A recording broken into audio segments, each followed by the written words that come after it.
नमस्ते दोस्तों, आज हम भारत के आर्थिक मंदी के इतिहास में गोता लगा रहे हैं। चलिए अपनी सीट बेल्ट बांध लें और भारत के आर्थिक उतार चढ़ाव के टाइम मशीन पर एक तूफानी यात्रा करें। सबसे पहले 1770 का बड़ा बंगाल अकाल। यह सिर्फ मंदी नहीं थी, यह एक आपदा थी जिसने बंगाल की 1/3 आबादी को खत्म कर दिया। ईस्ट इंडिया कंपनी की शोषणकारी नीतियों ने यहां एक बड़ी भूमिका निभाई। अब 1929 पर चलते हैं। दुनिया भर में महामंदी आई और भारत भी नहीं बचा। ब्रिटिश औपनिवेशिक नीतियों ने अर्थव्यवस्था को जकड़ लिया, जिससे व्यापक गरीबी और बेरोजगारी फैल गई। जूट और कपास जैसे उद्योगों को भारी नुकसान हुआ। फिर स्वतंत्रता के बाद का दौर आया। 1980 और उसे ये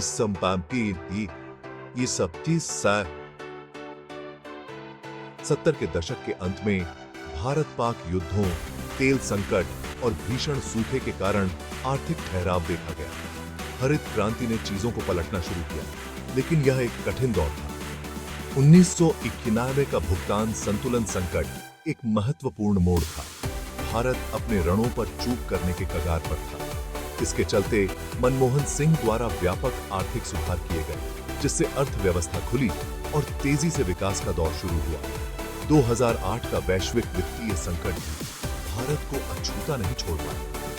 हालांकि पश्चिम की तुलना में प्रभाव कम गंभीर था, लेकिन जीडीपी वृद्धि धीमी हो गई और तरलता की कमी हो गई। भारत सरकार ने अर्थव्यवस्था को बढ़ावा देने के लिए प्रोत्साहन पैकेजों के साथ जवाब दिया। हाल ही में कोविड-19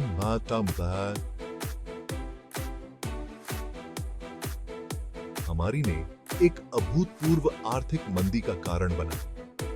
लॉकडाउन, नौकरी छूटना और आर्थिक गतिविधियों में बड़ी गिरावट इस दौर की विशेषता थी।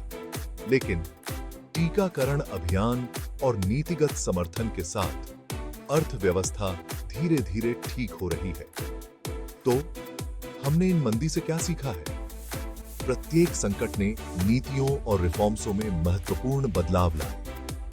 उन्होंने भारतीय अर्थव्यवस्था के लचीलेपन का परीक्षण किया और इसकी वर्तमान संरचना को आकार दिया।